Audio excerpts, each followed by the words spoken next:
But what, you know, a lot of people say, what if you fail? And I was thinking, well, what if I fly? Oh, if I fly? What if I fly? So I took off like a John Crow and I built my wings. Is that the one? It's a Picheri. A scavenger. Let's say scavenger. In Jamaican parlance to call it John Crow, right? That's the bird you went for, and but carry on. Eagle. I soared like an eagle. Right.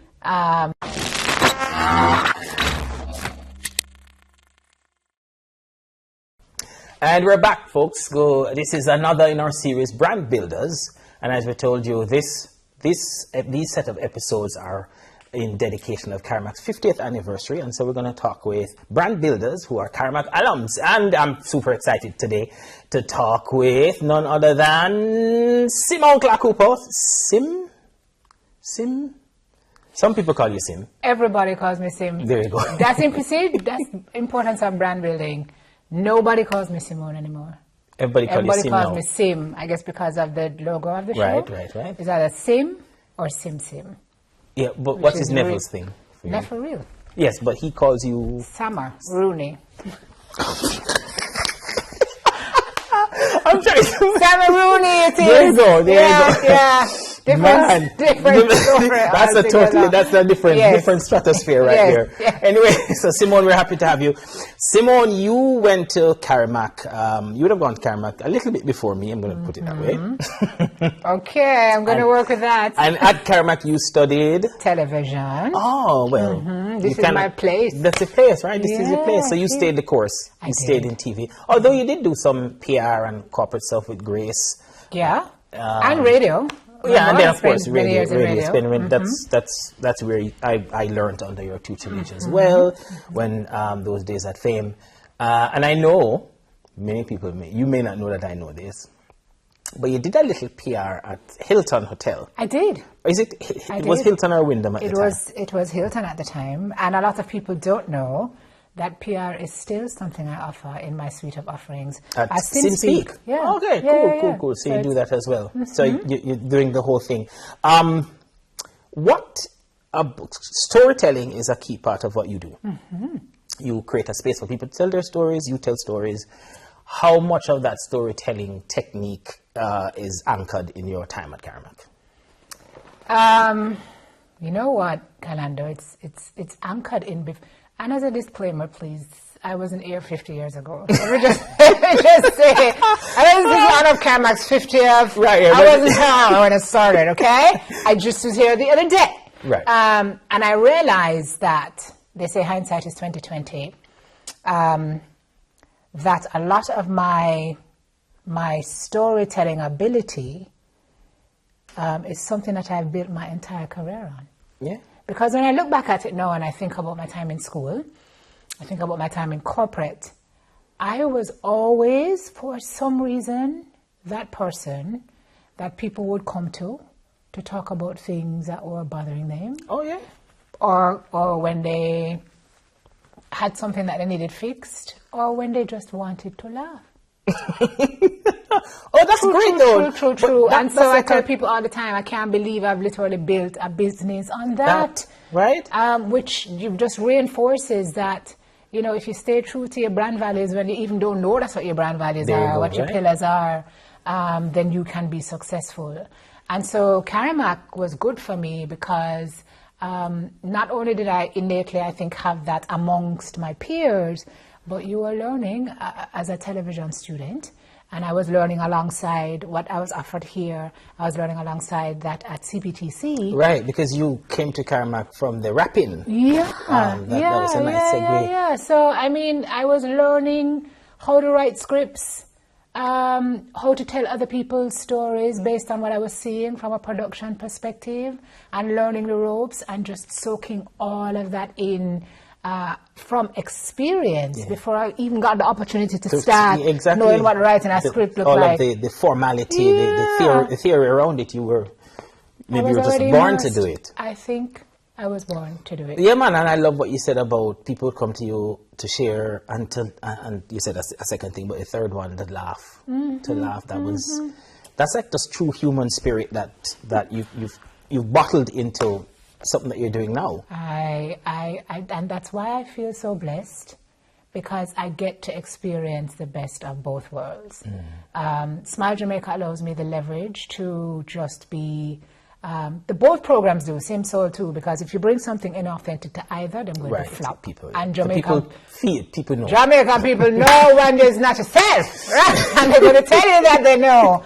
But Smile gives me the opportunity to, especially on a Friday, just push who I am to the limit of who I am without feeling like I'm going to be judged. And frankly, I don't care about judgment. It's the truth. You know that you said that. I'm going to tell you something which I don't think I've ever even said to anyone, and you certainly don't know this, Wycliffe Bennett, which we would know. I mean, you spent more time with him than I do, but oh my God, that was such a fantastic part of my life and how my career was built.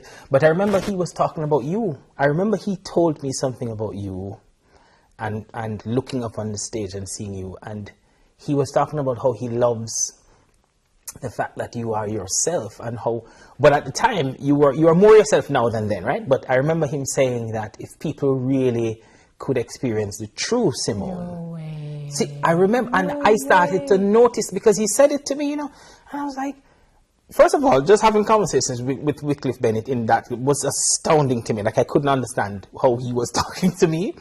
And so I remember noticing you and remembering him saying that in my head that, people. So all the stuff that you do and how you are not afraid to make a fool of yourself, if you're going to look at it, and how that's that authenticity. I just saw it unfold. And I remember him telling me that. Oh my gosh, Kalanda, you just like made my entire life. Because of who I remember that now, Simone, as you're saying this thing, it never left me that you just, and that's one that he was giving that as an example of just how to be, how to do like good TV, great, just being yourself. You know what that makes me think about? I have goosebumps actually. When I was at a particular corporate entity, right? As the group chief communication officer. And even when I was at Fame, my office was a revolving door for people. Right. Just used to come and sit and shoot the breeze, or sit and take a load off, or sit and laugh, or sit and cry. And my boss at the time said to me, you know, leadership determines that you've got to be more tough. This vulnerability thing that you have, like, why do people feel like they need to come to you? And if they perceive you as soft, they're not. And I said to him, you know what? I actually think this is my greatest strength. Ooh. Because a lot of us look at vulnerability as our weakness. Right. But when people feel like they can relate to you as you are, Kalando, and walk away with something that makes them feel different in their spirit, you would not believe the level of buy-in, the level of, you don't even know how far those people will go for you as part of your team. Yeah. And I think, as much as I've been criticized for it, I think it's one of the greatest gifts that I could ever have. And ever give to the world. And look at what you're building with it now. And some people, they know they need it. Some people don't know they need it, never knew they needed it. This program, Same Soul, was born at a time when we all needed something, because COVID had just come. I resigned from the people them good work in the middle of a good pandemic, right? Yeah. I remember you talking to me earlier. You were talking to me about an idea you birthed and the grief and panic you felt around birthing it. And I walked out of Grace Kennedy that June with my box in my hand, thinking like a box, like we see on TV. You had a box. Yeah, a box. It was a box full of what I was taking home, which was not much, because nothing there never belonged to me. And I had resigned from the December before, and when COVID became a thing, they asked me to stay on until they kind of were able to get settled.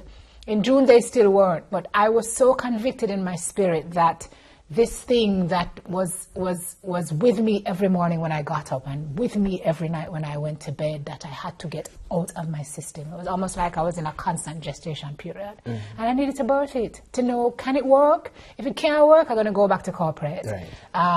But what, a lot of people say, what if you fail? And I was thinking, well, what if I fly? What if I fly? So I took off. Like a John Crow, and I built my wings. Is that the one? It's a Picheri. A scavenger. Let's say scavenger. In Jamaican parlance to call it John Crow, right? That's the bird you went for. And carry on. Eagle. I soared like an eagle. Right. And I jumped. And it was a scary jump. But I have no regrets. It's been a tough road. It's been a challenging road. But, you know, sometimes your gut I believe all the time. I call it a gut GPS. Your gut is going to tell you what you need to do. And the only peril lies in when you don't not do listen. Got you. Got you. You've sort of taken me off my path. Sorry. But no. Let's stick with Simso session, which really plays in the vulnerability space, but there's this vulnerability and courage, and which it's not how you thought of it before you went to do it. Like I say, I think you probably just wanted to have conversations with people because all your life, basically what you said, you know how powerful that is, just having conversations with people, allowing them the space to be. But you are building it into a fairly powerful brand that's a mix of vulnerability, courage, sensitivity, and tears. How? When you look at it now and said, oh, okay, that's a brand I own, how does that make you feel? So, backstory. In 2016, there's a lady by the name of Alicia Little. She now calls herself the Queen of AI because she's doing some amazing things in AI. Oh, yeah. You know, Alicia Little, she used to do Internet Income Jamaica, right? Same person. I interviewed her one morning on Smile, and she asked if she could come and see me a couple of days later. I was working at the time at Supreme Ventures. And she came and she sat in my office and she said, you do not belong in an office space. You do not belong in corporate. She said, your role is to go out and inspire people through messaging. You are wasting your time here. And I had just met her, like the interview from Smile, but my interviews are not interviews. I have conversations with people and we talk about things that I guess they wouldn't expect to talk about in a hard sell interview. And, you know, I have to put people at ease, you know this, to be able to talk to them. And Kalanda, she left my office that day and I went on my computer. Sorry, Supreme. I was still doing your work. Yikes! I did a document called Project Life Changer, 2016. Wait, so you were sufficiently inspired, you thought she was right, that it moved you to? Yes. Truthfully, I wasn't sure she was right because the other thing I've always struggled with is self-doubt. From I know myself, I doubt myself. So if I even convince myself I can do something, I have a greater voice that say, you're crazy. Maybe you can't. You're crazy, which brings me back to June 2020 when I'm walking out of GK with a perfectly good job, Kalando, to start my own business in the middle of a pandemic. There's a measure of crazy in that. I'm going to say, the craziness you need. But in the event that Alicia was right, because what I've also grown to learn is that sometimes you need to step outside of yourself and see yourself the way other people see you, right? And when I started SimSpeak, a friend of mine said to me, you need to understand that you are a brand. And I was like, you're stupid. And he was like, Sim, people see you as a brand. Wait, but go back, tell me the document. So the document now, Project Life Changer. And I wrote out all the things that I had thought about at any point in time. I'd always wanted to do a talk show, right? And I wrote down, I sketched out an outline for Simso Sessions with the name Simso Sessions. 2016? 2016. After the conversation with Alicia? After the conversation with Alicia. All right. And I put it down with some other ideas that I had. And I saved the document and I parked it. Simso Session started in 2020, right? 4 years later. Come 2017, 2018, I'm at Grace, I go to Supreme, I go back to Grace, but then there starts this niggling in my spirit, you know, and an external force who I had worked with on previous projects who kept saying to me, do you not realize that the network you have can be used to build your own business? Like you're here building these brands that are already big brands. and making such great inroads on top of what they've been able to do. Why don't you start your own thing? And the truth is, people had been asking me that for years. But I had just never had the conviction because my dad was an entrepreneur and I saw what he went through with entrepreneurship. He had a business in Jamaica. It was extorted. It was burnt to the ground. It was so I went through, there was a lot of trauma that I associated with entrepreneurship. Until kind of I could not think about it. I couldn't get to a point where I could not think about it. And I was like, Sim, you are 45 years old. Who starts a new career at 45 years old? But there are people who have. Like Sam Walton started Walmart when he was 45. Oprah started her own business late in her career when they weren't giving her her proper due at the station she was at.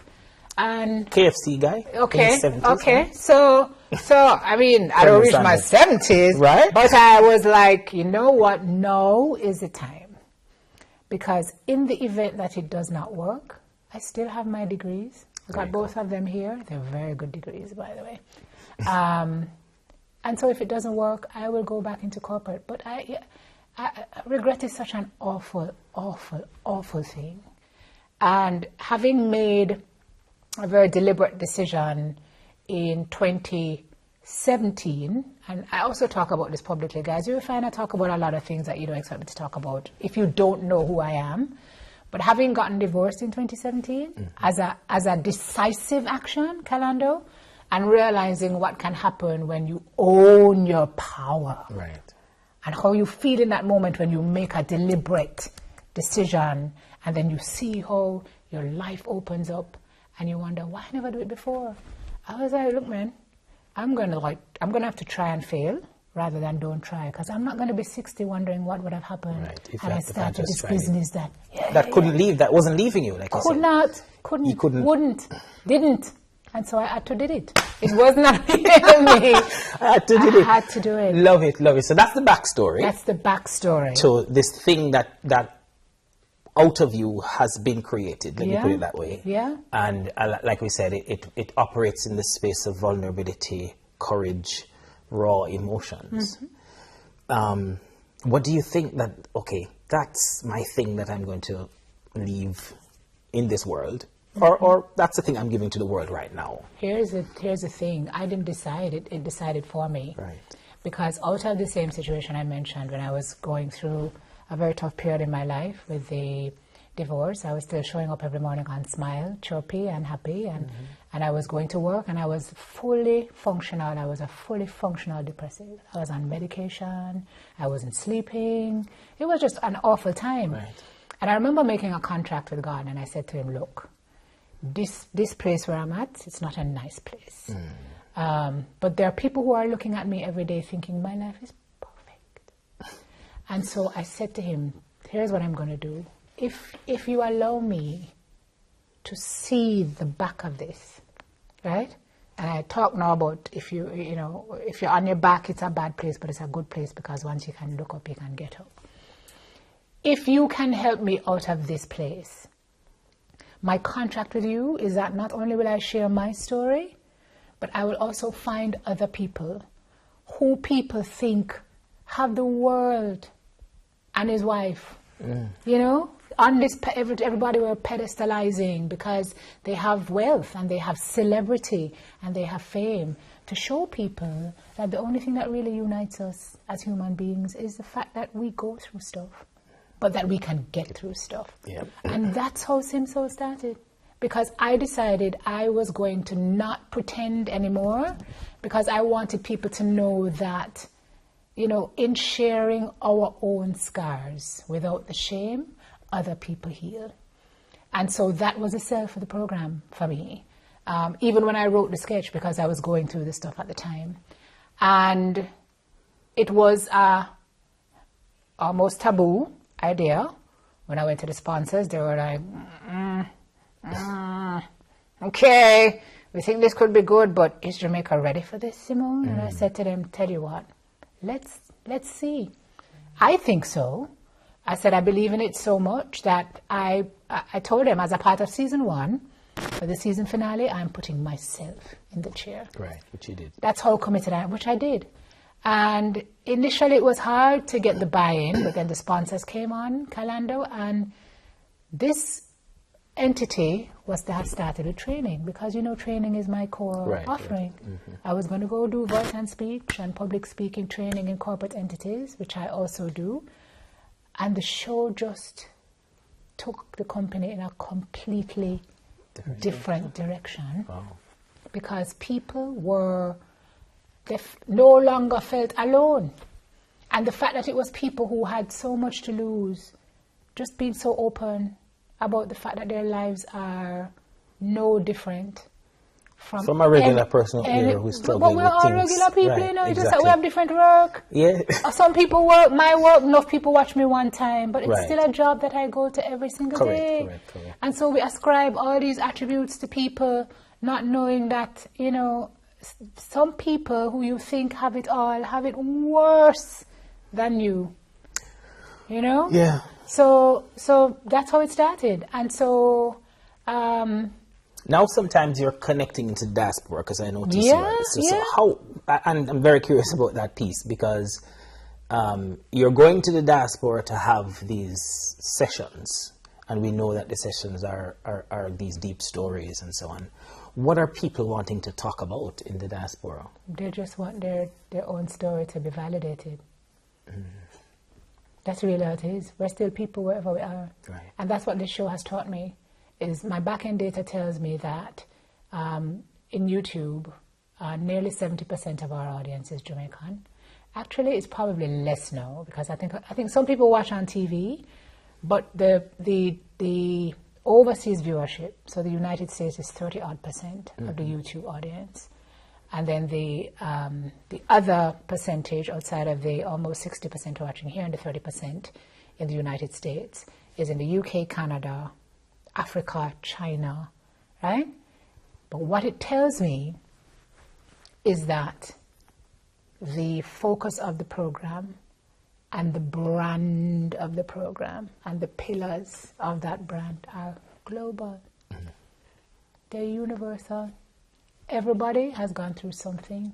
Yeah. And trauma is not a prerequisite to be on the show, to be clear, to be very clear. There are some people who've gone through some really bad things, and there's some other people who've been through things that have been bad for them, but comparatively are not as bad as somebody. But the premise is always the same. Whatever your bad looks like, you're past it. Right. That's really what I'm doing. I'm really there to tell people that no matter what your bad looks like, there is a point where you've gone through a bad before. That is now in your rearview mirror.